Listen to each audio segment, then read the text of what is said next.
So question 11 looks a little different as well. So notice how, again, to solve the equation, we have the variables in the exponent. So this is going to be called an exponential equation. Now, again, if I can make these bases all the same, it looks like the base that they may have in common. We already kind of noted that 2 squared, 2 squared is the same thing as 4. So this base of 4 can be changed to 2 squared. And we also know that, 2 times 2 times 2 times 2, well, that's 4 times 4, or 16. So we also can pick up on the 2 to the power 4 is 16. So I could change the 16 so it has a base of 2 as well. So the 4 is going to get changed to 2 squared, but notice how it's still raised to the power of x.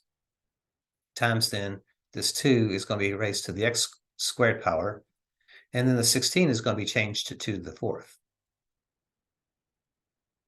And it's going to be raised to the second power.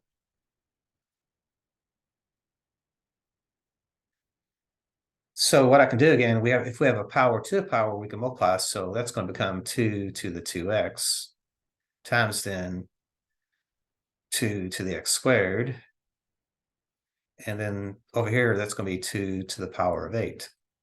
4 times 2 would be 8. Now, notice how here we have same bases connected by multiplication. So we're allowed to actually write this as addition of exponents. So remember, if I have x squared times x to the third, that's the same thing as x to the power of 5. So that's a property of exponents. So that means 2 plus 3. Because remember, x squared means x times x. X cubed means x times x times x. In other words, there's 5x's there. The shortcut, though, says if you have 2 bases connected by multiplication that are the same, you are allowed to add the exponents. So here, notice how the 2's are the same. So I can change this to simply a base of 2 and add these exponents. But since they're not like terms, that's just going to be x squared plus 2x. Then that's going to equal then this 2 to the 8th power. So notice that each side of the equation is now set to the base of 2, which means I can now set the exponents equal each other. So this x squared plus this 2x can equal then this 8. Now, since it's quadratic, we have to set it to 0.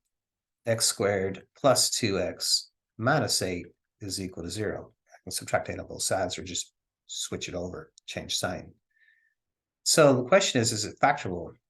Are there factors of a negative 8 that would give me a positive 2? Well, the factors of 8 would be a 1 and an 8, and 2 times 4 would be 8. But to get a negative 8, notice that this 2 and 4 look very promising, because if I make this 2 negative,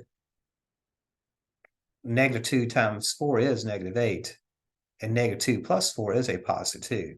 So that means it is factorable.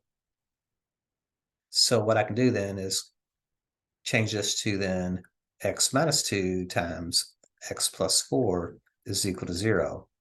And since it's factored, we just set each factor equal to 0. So x minus 2 is equal to 0, x plus 4 is equal to 0, x equals 2, x equals negative 4. So that would be my two solutions, 2 and negative 4. So again, let's see if I can make that a little bit neater.